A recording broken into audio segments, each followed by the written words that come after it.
toda vez que você pede nota fiscal, é o jeito do governo obrigar a empresa a declarar.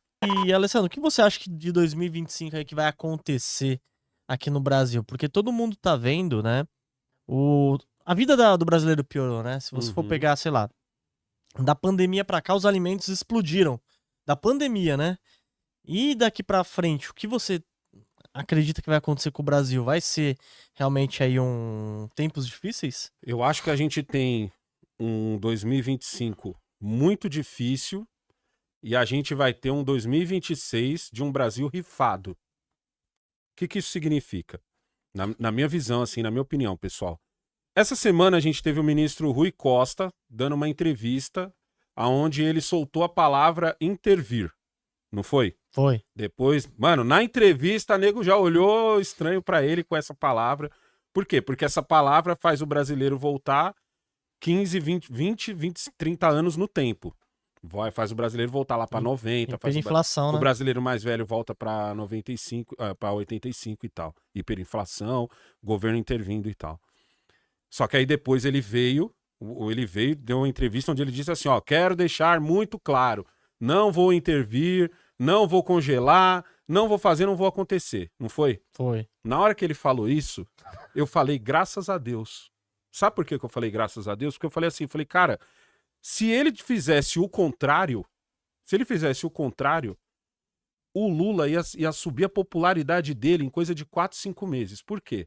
Porque vamos supor que ele resolve falar assim, cara, eu vou intervir no preço da carne, eu vou intervir no preço dos aluguéis, café. Eu vou intervir no preço dos alimentos, nos alimentos em geral, né, café Sim. e tal, entendeu? Eu vou intervir aonde tá doendo pra vocês? Cerveja? Eu vou intervir na cerveja, eu vou intervir aonde pá.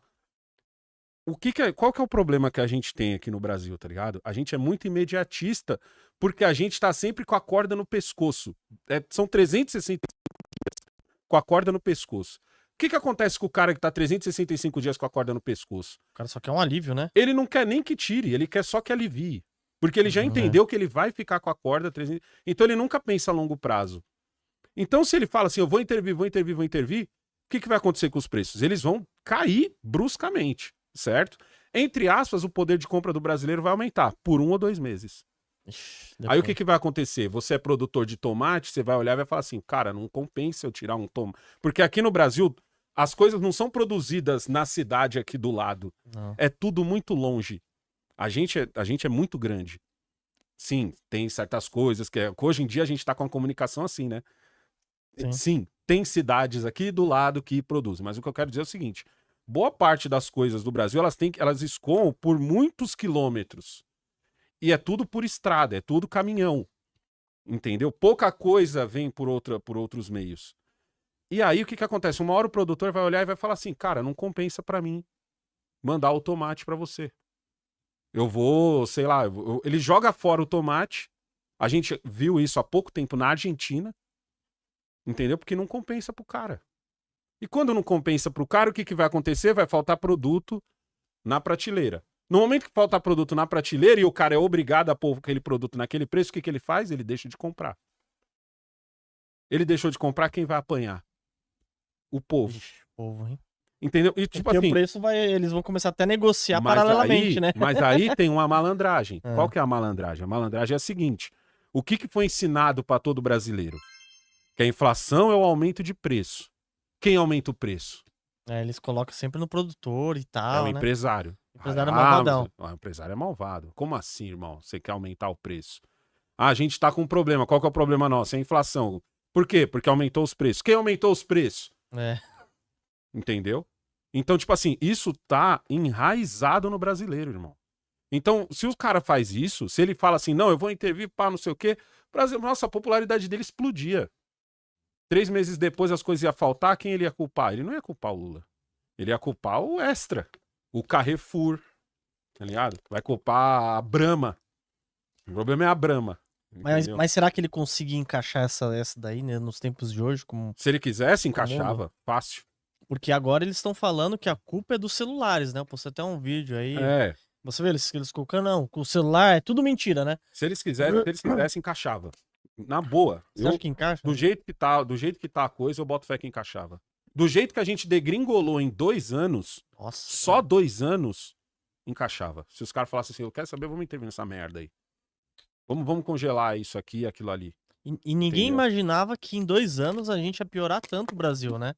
Sair de um Hoje- nível bom pra um nível que a gente tá, que os alimentos explodindo, tudo. E nessa época da hiperinflação, o pessoal entender, você era novo nessa época Eu lá, era né? novo. Mas qual Você que é- lembra? Eu lembro porque minha mãe queria que eu trabalhasse no mercado Nishitani lá na Vila Prudente Ah, de trocador de preço. sério? Porque era comum. Era todo dia. Jovem era comum trabalhar nesse trampo. Caramba. Porque o trocador de preço, ele era um dos caras que mais trabalhava, porque o preço começava num tanto de manhã, na tarde já era outro. Era comum você pegar uma embalagem que era preço em cima de preço. Era um monte de preto. Preço em cima de preço, assim, ó. Então, Entendeu? então... Hoje eu falei uma parada na minha live, vou aproveitar que eu tô aqui pra ver se eu falei merda ou não. Tá ligado? Que eu tava falando até que eu fiz um corte, que era o Lula lá na horta dele, e ele explicando que ele vai chamar os produtores. Ele falou, ó, gente, ele começou a falar quais são os problemas, e aí eu assim, tá, nego, mas qual é a solução? Porque os problemas eu já sei. Muito obrigado pelos problemas, mas tipo assim, aí ele começa, não, eu vou chamar os produtores, vou chamar os donos de indústria, tal, não sei o quê, pra conversar, pra ver o que a gente pode fazer, tal, não sei o quê. Aí eu comecei a falar o seguinte, eu falei assim, gente, o grande problema do Brasil hoje não é que o dólar tá caro, porque ele, num determinado ponto desse vídeo, ele põe a culpa no dólar. Ele falou, o dólar tá caro. Eu falei, peraí, quando o dólar valoriza, na verdade ele não falou que tá caro, ele falou que o dólar valorizou. Aí eu falei assim, quando o dólar valoriza, significa que aquela moeda valorizou para o mundo. Valorizou em cima do dólar canadense, valorizou em cima do euro, valorizou em cima do ien, valorizou em cima da moeda da China. O dólar valorizou para o mundo. Quando você vê a notícia, o dólar está custando R$6, significa que nós é que desvalorizamos. Porque quando ele estava 5, a gente estava 5 atrás dele. Quando o dólar passa para 6, ele não valorizou. Nós desvalorizamos. O que significa nós desvalorizarmos? Significa que um cara vai ter que escolher... Aí eu citei um amigo meu que está lá nos Estados Unidos. Eu falei assim, eu tenho um amigo nos Estados Unidos que a carne que ele come vem do Brasil. E a carne... O panetone que ele come, que ele comeu no Natal, veio do Brasil. Foi produzido aqui. E ele comeu lá mais barato que a gente. Absurdo, né? Como que um produto sai de um país, atravessa o continente todinho, chega lá do outro lado e aquele cara paga mais barato que eu? Por que ele paga mais barato que eu? Porque o poder de compra dele é maior. Porque ele não paga tantos impostos quanto a gente. E aí onde tá o louco, mano, daqui do nosso país. Só que as pessoas não enxergam os impostos que elas pagam. E aí aqui em São Paulo acontece uma parada que é o seguinte, você vai no mercado e agora não, né? Já tem um tempo, a sacola é cobrada. Sim. Certo? Sempre que alguém sabe o preço da sacola, ele fica puto. Fica. Ah, é 20 centavos? Aí o cara, porque às vezes o caixa fala quanto custa. Às vezes o cara fala, só vai querer sacolinha? Ah, eu vou querer sacolinha, 20 centavos. Porque normalmente é quando aumenta, né? Tava 18, ele fala 20. 20 só pra confirmar, né? Só pra confirmar. Aí o cara fala, quero sacolinha, 20 centavos. Aí o cara fica puto. Por que ele tá puto? Porque ele sabe ali naquele momento que, entre aspas, o imposto da sacolinha, que até outro dia ele não pagava nada numa sacolinha, não pagava nada também, entre aspas, porque o preço tá embutido. Sim. E ali ele tá sabendo quanto é. E esse é o momento que ele fica puto. Mas se ele pegasse a nota fiscal dele e lesse, porque ela também mostra quanto foi o imposto de cada coisa. Mas por ele não ler, sabe o que os olhos não veem, o coração não sente? Sim. É o que acontece com o brasileiro.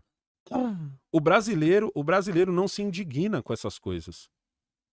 E quando você não se indigna de pagar quase 40% de imposto em quase tudo que você compra... E ainda sobre consumo, né? Que é o mais safado, né? O imposto, né?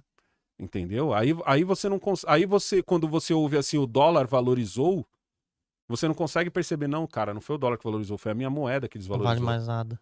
R$10 que eu comprava alguma coisa há 2 anos atrás, hoje eu preciso de 17, 18 para comprar a mesma coisa. E no nosso caso, nesses últimos 2 anos, eu vou precisar de 30. Entendeu? E aí a gente vai E eu acho que também um grande problema do Brasil é que nós somos muitos Brasis. Ao contrário do que muitas vezes os políticos vendem, né? Principalmente os políticos de esquerda enxergam o Brasil como bilionário, milionário, rico e Bolsa Família. Ele desce do rico pro Bolsa Família. Ele desce do rico pro cara que ele acha que não trabalha. Porque muita gente que recebe Bolsa Família trabalha. Muita gente trabalha. O cara não vive de Bolsa Família. Muito pouca gente vive de Bolsa Família. A maioria completa a renda com Bolsa Família, que ele não tem emprego, como é que fala? CLT. Porque senão ele perde o Bolsa Família. Mas muita gente faz bico e ganha Bolsa Família. E aí ele esquece que nesse meio termo tem o cara de 1.000, de 2.000, 3.000, 4.000, 5.000, 10.000. Às vezes o cara de 10.000 não é visto.